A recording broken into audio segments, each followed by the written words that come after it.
Na fadhili zako kuu, ya kwamba imefika ni wakati wa kunena na mioyo yetu. Bwana wa majeshi, tunakualika Mfalme uwe mwenyeji katika neno hili, na kwamba Bwana ukapate nafasi ya kunena na mioyo yetu, kwa sababu Mfalme wa amani Jehova, una jambo katika maisha yetu. Basi sasa tamalaki na wachilie Roho wako Mtakatifu niliyesimama. Mungu wa neema, sina chochote cha kunena machoni kwa watakatifu wako, bali Baba wa mbinguni, nahitaji ujumbe wako na neema yako, kwamba Mungu kanene nami nikanene na watu wako. Wachilia Bwana uweza juu ya neno lako, na kwamba ukalibariki ili liwe baraka kwa sote tunaoenda kulisikia, na ni kwa Yesu Kristo Bwana na mkombozi wetu. Amen. Tukae.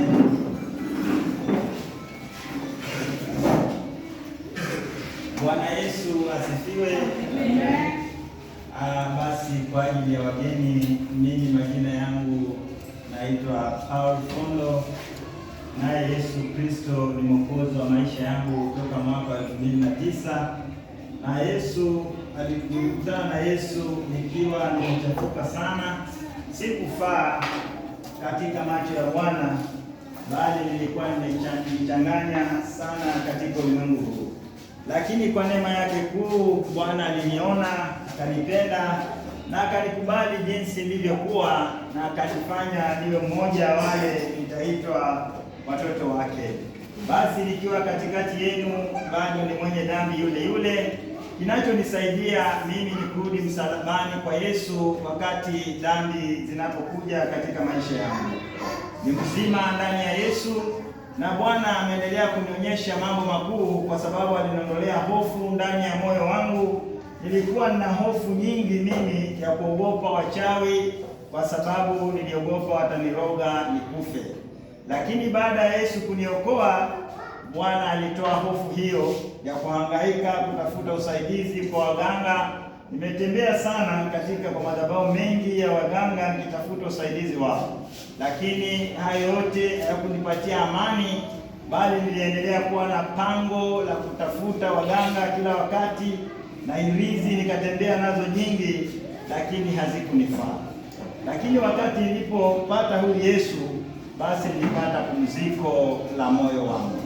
Kwa hivyo namshukuru Yesu Kristo, toka mwaka 2009 hadi wa leo sijaweza kutembea na hirizi ya mganga, na Bwana amenilinda, ameendelea kunipatia neema na uzima, ni kwa sababu ulinzi unatoka kwake.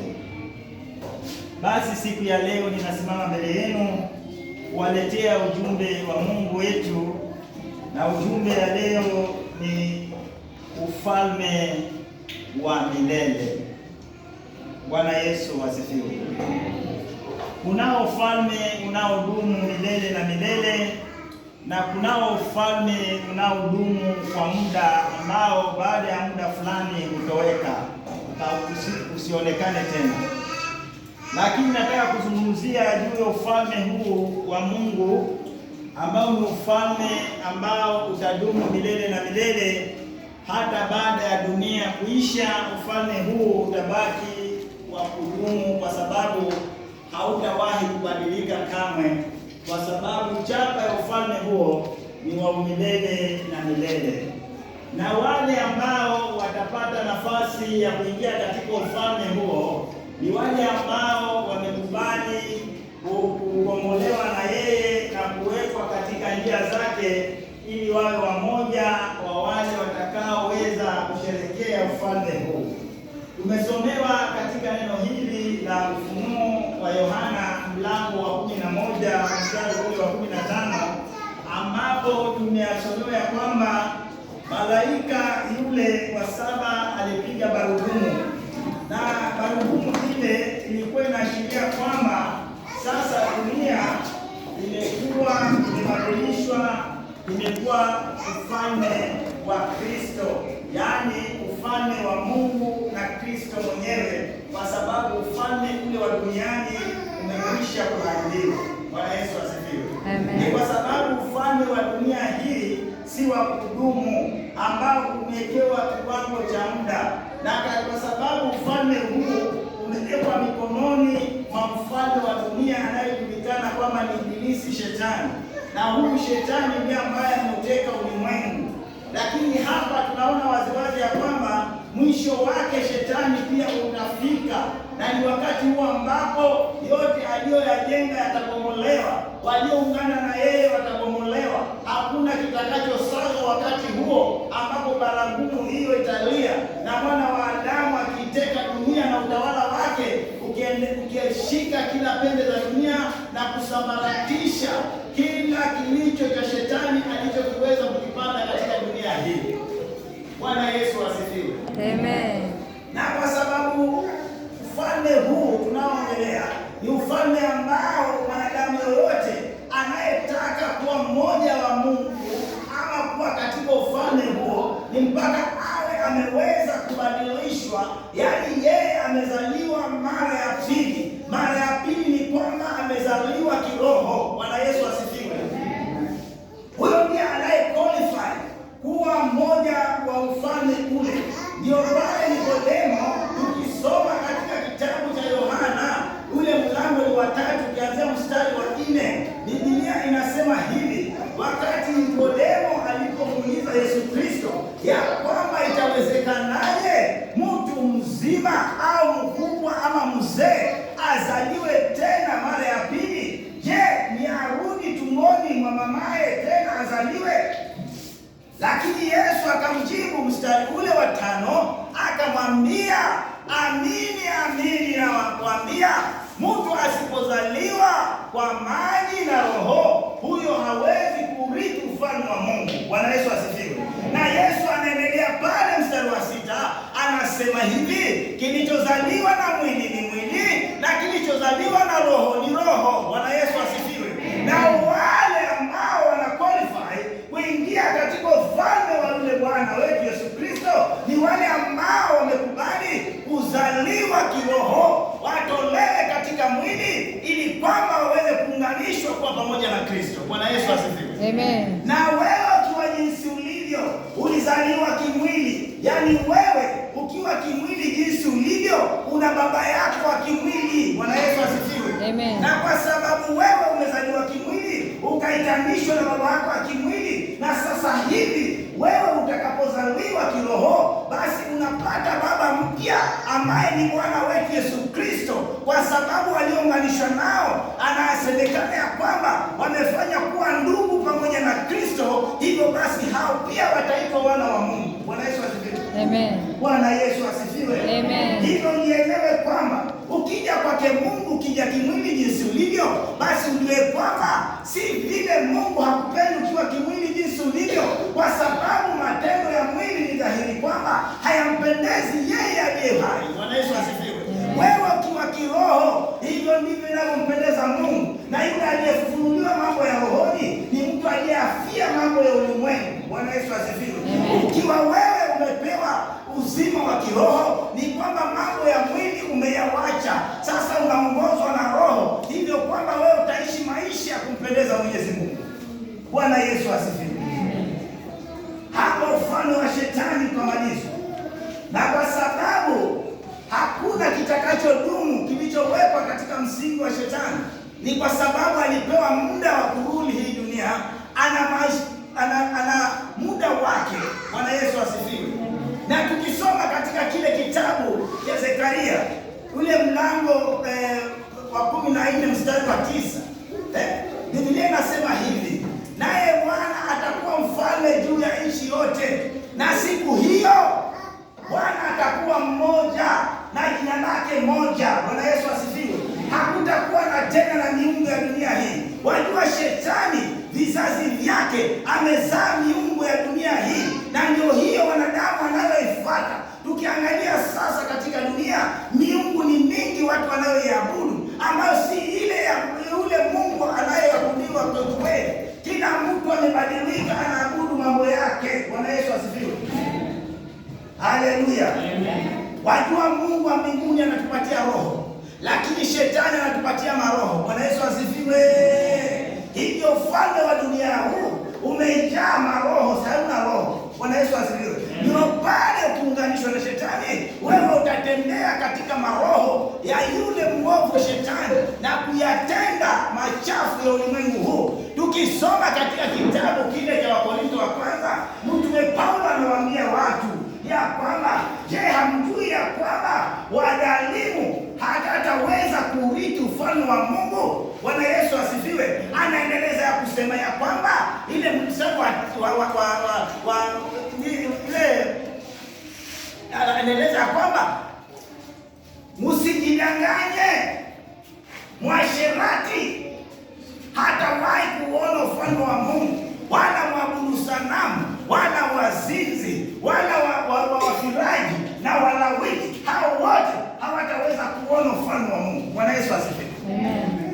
Haleluya. Amen. Hivyo wewe ukiwa unataka kuishi na uweze kuwa mmoja wa wale ambao hawataweza kuharibiwa wakati huo, wakati parapanda hii baragumu itakapolia, kwa sababu neno linasema ya kwamba pale ndio watu wa Mungu watakuwa nalipwa. Na unajiuliza ni kwa nini malaika ndiye atakuja kupiga baragumu? Wakati huo utaona mchungaji akipiga baragumu, wana wao pia watasimama mbele ya kiti cha hukumu. Aliye na mwili yoyote atasimama mbele ya kiti cha hukumu. Hakuna mchungaji wala askofu atakayeweza kupiga baragumu, bali baragumu itakayopigwa itapigwa na malaika wa Bwana atakayetumwa special kuleta ujumbe kwa ajili ya dunia, na wote wenye mwili wataitwa mbele ili kwamba akaweze kulipwa kwa kadri ya matendo yao.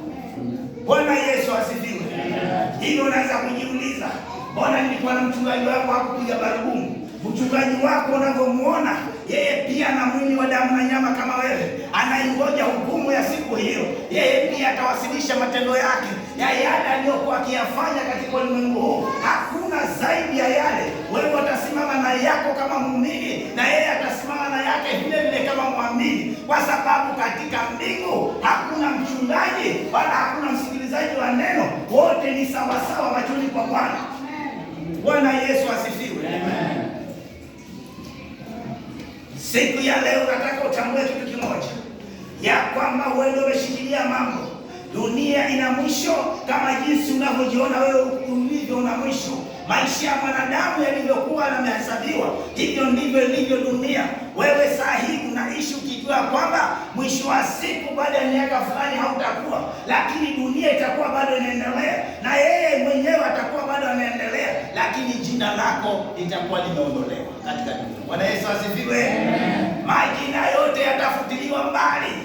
Hakuna jina hata lisikike kwa namna gani, hata wale wanajiita mabwana wa dunia hii. Siku hiyo hakutakuwa na bwana wa dunia hii. Yule atakayesimama ni Bwana wa milele, ambaye ni Mwenyezi Mungu peke yake. Bwana Yesu asifiwe. Amen. Haleluya. Amen. Kulikuwako na majina mazito mazito, lakini sasa hatuyasikii tena. Hayo majina yamekwisha. Hivyo ndivyo ilivyo katika dunia, kwamba hakuna jina litakalodumu, lakini mwisho wa mambo yote kunalo jina pekee, ambalo hili jina ni huyu na mwana wa Adamu. Hata shetani mwenyewe pia tunaambiwa atashikwa, aingizwe katika ziwa la moto pamoja na wale wote aliokuwa akiwaongoza, kwamba wakaweze kufia huko milele 1000 years. Huyo shetani ataikwa huko. Bwana Yesu asifiwe. Na wewe ukiwa mmoja wa wale, utakuwa miaka 1000 ukiteseka katika ufalme wa shetani. Bwana Yesu asifiwe. Tumepewa nafasi ya kubadilisha maisha yetu, na kubadilisha maisha yetu sisi tu ni wale ambao wameweza kulikubali neno la Mungu na kutembea katika mausia ya Bwana wetu, kuyakataa mambo ya ulimwengu ya mwili na kutaka kutembea katika na mambo ya rohoni. Bwana Yesu asifiwe. Ni kwa sababu mambo ya mwili yana uzito, na hiyo ndio maana mwanadamu mwenye mwili na damu kama mimi kushinda ulimwengu mpaka uwe sawasawa wamekanyaga mbinguni kwa Kristo. Bwana Yesu asifiwe. Haleluya. Hivyo nimekuja kukwambia siku ya leo, haijalishi wewe ujione uko namna gani, hakuna kitakachodumu, kwa sababu ulimwengu wote, haya majumba yote unayoona, ninajua wewe ukikaa unasema mimi nataka vitu vya kudumu, Hata saa hii ukijenga nyumba yako unasema nataka a permanent house. But that is not a permanent house. Your permanent house iko juu. Amen. Haleluya. Amen. Wale wamejenga permanent house wameziacha. Bwana Yesu asifiwe. Wamejengea mpaka mahandaki mazuri, wakajiwekea ukuta wa shaba, wakajiwekea kila aina ya protection, wameacha. Bwana Yesu asifiwe. Hapa hakuna permanent house ya mwanadamu. Usijidanganye. Usijidanganye mpendo. Ukiona kimbilia kujenga permanent, jenga permanent kwa ufalme wa Mungu. Kama wewe kweli unataka kwamba uishi milele, na wewe unajali kwamba unataka umilele, kwa vile ambavyo unataka kufanya mambo yako, sikutaki ya muda. Kuna ule mtu akasema haya mambo unafanya ni ya muda. Hata ukijenga leo sema hii najenga kama ni ya mchanga, nitajenga tena makonja. Bwana Yesu asifiwe. Unajua unafanya vitu alafu unaona ni vitu vya kurejelea. Yaani wewe umefanya mwaka huu, mwaka ujao unarudi pale pale, lakini pale kuna mwenzako anakuambia mimi ninakorogea hii, nikikorogea hii ni miaka yangu yote. Anasema ni miaka yake yote. Bwana Yesu asifiwe. Amen. Wako namna hiyo. Wengine wanajenga kila mwaka. Bwana Yesu asifiwe. Ni kwa sababu hawajaweza kujenga vitu permanent. Kanyumba kanajengwa leo, kifika mwaka kameshaenda. Bwana Yesu asifiwe. Anakajaribu sukuma kanakataa, anakabomoa. Anaanza tena ujenzi. Bwana Yesu asifiwe. Hayo ndio maisha ya mwanadamu anayotaka kuishi. Bwana Yesu asifiwe. Lakini ninakwambia siku ya leo, permanent ambao ninaongelea, siongelei mambo ya jengo hili utakalojenga hapa. Ninaongelea mambo ya msingi ambao utajenga katika maisha yako katika roho. Ukinapotembea katika maisha ya Kristo na kumpendeza yeye, huo ndio milele, kwa sababu hata wewe nyumba yako ya kudumu iko mbinguni. Bwana Yesu asifiwe. Ndio Yesu. Wewe Yesu mwenyewe akaja ulimwenguni. Shetani akampandisha katika kilele cha hekalu na akamwonyesha ulimwengu wote. Akamwambia ukininania ninakupatia haya yote. Yesu aliyadharau. Bwana Yesu asifiwe. Amen. Alijua hizi ni vitu za kuisha hizi. Bwana Yesu asifiwe. Wanayo haya hawataka kwa hizo vitu milele. Bwana Yesu asifiwe. Wewe unaje wewe umejenga nyumba nzuri, halafu unatolewa na mchanga. Hilo unaje wewe? Bwana Yesu asifiwe. Uko na mashonet, lakini leo unachimbua futi 6 chini. Bwana Yesu asifiwe. Unaacha kitanda yako 6x6. Ulikuwa na shiti nzuri nzuri, unajifunika na wekewa na mafani, na wekewa ma AC ndani yake. Ma AC zinakupiga, unaenda unachomeka na kwa mchanga. Haleluya. Amen. Shaipona mkubwa amezuka na AC wewe. Bwana Yesu asifiwe. Lakini magari zao zimejaa AC. Anasema mesa ile bwana joto. Utarudi pale pale. Bwana Yesu asifiwe. Ni kwa sababu hayo yote hauwezi kuyabeba. Amen. Wanaungua. Wengine hata wamezikwa juzi kubwa. Macha maisi. Viti zile wamekalia zile. My friend. Mtu anakalia kiti anaona hafi. Bwana Yesu asifiwe. Lakini upendo wa mama utakufa. Utayawacha. Hakuna kitu utaweza kudumu nacho. Bwana Yesu asifiwe. Sasa ukiwa mwerevu katika maisha yako ambayo Mungu amekupatia katika dunia hii, yadharau ya ulimwengu kama Yesu alivyodharau na kusema haya hayawezi kunipeleka mahali, lakini napokaa na Yesu moyoni mimi na kumtumainia yeye, nijapotoka katika ulimwengu huu, nina nafasi tena mimi ya kuishi. Bwana Yesu asifiwe. Amen. Lakini wewe unaishi one time. Bwana Yesu asifiwe. Amen. Tunataka kuishi two time. Bwana Yesu asifiwe. Unaishi one time. Utakapotoka hapo umesaulika. Bwana Yesu asifiwe. Lakini unataka uishi two time. Bwana Yesu asifiwe. Naye Yesu hakutambui kwa mwili jinsi ulivyo. Alisema kwamba mpaka uzaliwe mara ya pili kwa maji na roho ndio uwe mmoja wa yeye. Bwana Yesu asifiwe. Na ndio nasoma pale kitabu cha Yohana ile mlango wa 20 mstari wa 24. Anasema waabudu halisi. Yaani Mungu ni roho. Nao wanaomwabudu wanastahili wamwabudu kwa roho na kweli. Bwana Yesu asifiwe. Mungu ni roho. Ndio unaona Mungu umuone wewe. Unamwabudu lakini yeye uwepo wake ndio unatembea pamoja na sisi. Haujaweza kumuona Mungu. Mungu ni roho. Na kwa sababu yeye ni roho, ni lazima wewe ubadilishwe uwe kiroho. Bwana Yesu asifiwe. Amen. Unaweza kuja kanisani kimwili lakini kiroho hauko pamoja na Yesu. Yaani umekuja mwili tu. Sasa wewe unakuja kama kuni. Unatayarishwa kuni nzuri hiyo inakaushwa polepole ya kuendelea kuonyesha moto kule. Bwana Yesu asifiwe.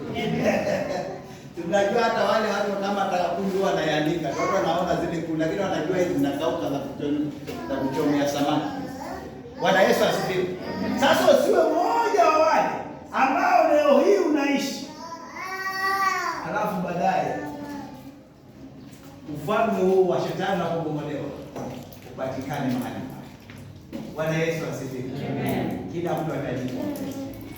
Haijalishi.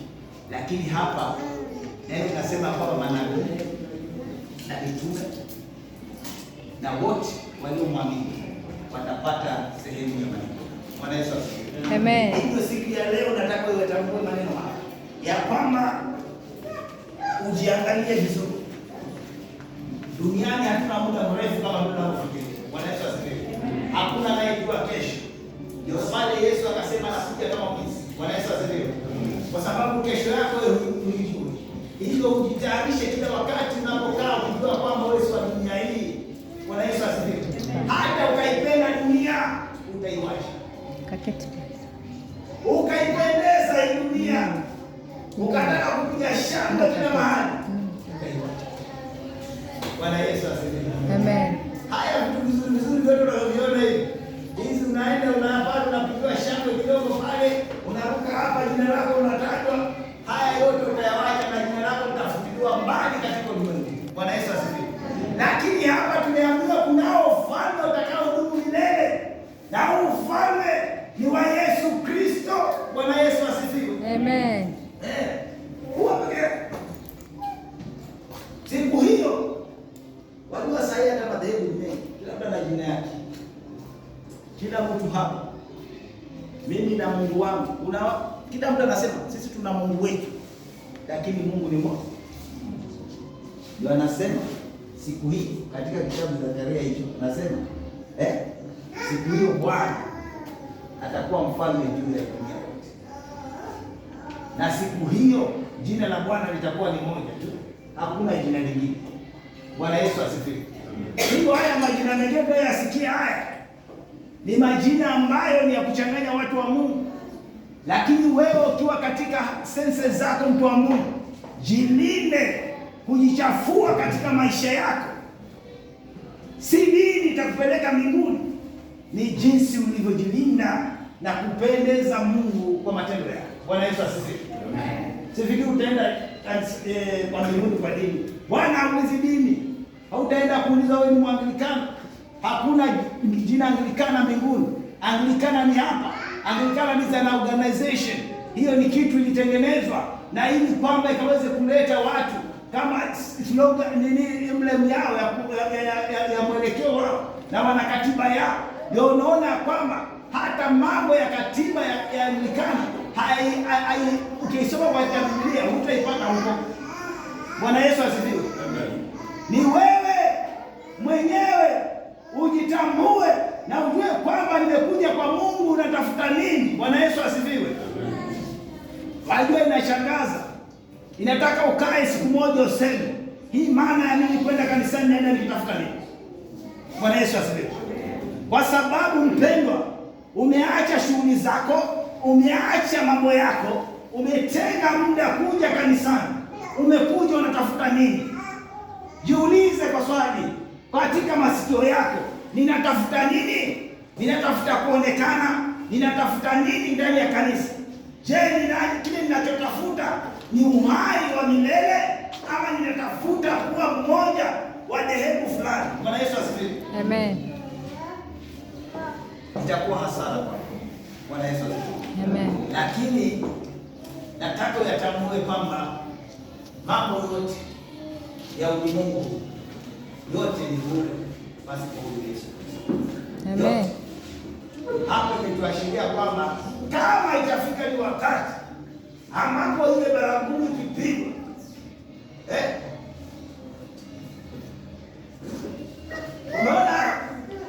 unaona kitabu cha Danieli 2 mstari wa 44, wakati Mungu alipatia maono juu ya wafalme, akamwambia Danieli, na siku za wafalme hao Mungu atainua ufalme wake, ambao ufalme hautaangamizwa milele. Bwana Yesu asifiwe.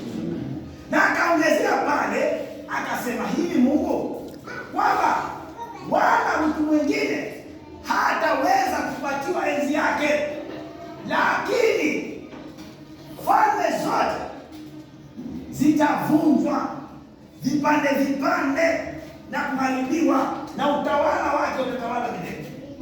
Bwana Yesu asifiwe. Kwa hivyo katika wafalme wote, unajua sasa kuna mtu anasema ni mfalme, hata kuna wengine wanasema anajiita Yesu, wengine yani watu wana confuse watu. Bwana Yesu asifiwe. Lakini hayo yote yatapita. Hata wengine walijiita Jehova wameenda pia wao. Bwana Yesu asifiwe. Hawako, lakini Mungu hafi. Bwana Yesu asifiwe. Hivyo nataka tufunguke masikio watu wa Mungu, ya kwamba katika maisha yetu ambayo tunataka kuishi katika Kristo, tubadilishe nia yetu ile nia ambayo itampendeza yeye. Tunashukuru Mwenyezi Mungu kwa wema na fadhili zake. Baba, tusaidie. Unajua kwamba hatuwezi Bwana mambo yote pasipo wewe, na kwa sababu dunia ni yako na vyote vilivyomo, tusaidie kuyashinda yote na kusimama katika njia zako, ukiendelea kushika mkono na kutupatia Bwana nguvu ya kuyashinda yote Mungu, ili kwamba siku yako Bwana